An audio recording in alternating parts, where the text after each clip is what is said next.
Hey, what's up, everybody? It's BATJAC J.W. And what I'm doing here is I'm creating some dummy rounds for a film coming up. I was asked to help get some 38 caliber dummy rounds for this movie coming up. I believe it's a 1960s set time, and these are for a police officer's gun in it. So I'm making these dummy rounds, and when you're doing this stuff for a movie set, for doing some sort of movie, there's some things you want to take in consideration. Everything, obviously, a big one is safety.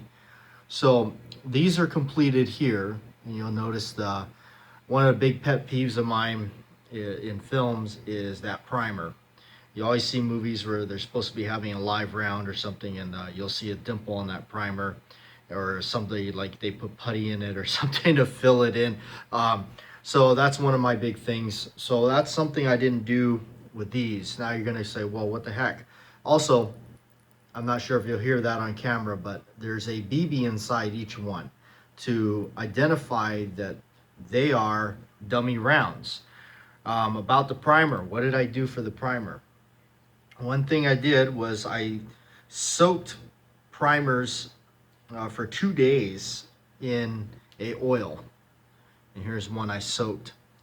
And it's been definitely deactivated. You soak it in the oil, like I said, a couple of days.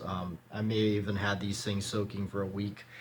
The next thing what I do is I remove that, what is called the anvil inside that primer, so that what you get is you get a primer that doesn't have the anvil in it.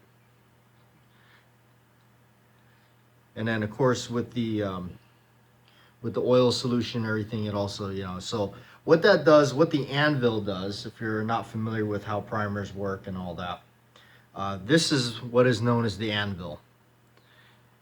I'm not sure if that's the exact technical term for it, but that's pretty much what it is. And what that does is the high point there, that's what pierces and comes into contact between the cap, firing pin, and the compound in there, and that's what sets off the spark. So without that, there really can't have anything happen there. So as an added precaution, that's what I do. I remove that anvil altogether. So when it's put into place, there's no chance that anything can happen. Not a squib or anything. If the actor accidentally pulls the trigger, hammer falls, all you're gonna get is a ruined prop round that was once made to look exactly like a live round. So all it's going to do is ruin that. You can pull the bullet and just take out that primer and whatnot. So here's what we're doing. We're starting with a regular casing, a fired casing. Now the other thing I did was on this one, I made sure that we had cantilevers on the casing, which is kind of the old school way, and they're all correct. You'll notice that they all have the same stampings on the back, which is Remington Precision. That's what I chose in use of this. And bare lead round nose that you would have seen back in the day. Now what I did with these was I actually painted them. I spray painted them. That's what you see the newspaper over here. I painted the bullets themselves. In fact, here's one that I stuck to the paper. I painted them even though they have been cast and powder coated by a good buddy of mine back in Hawaii.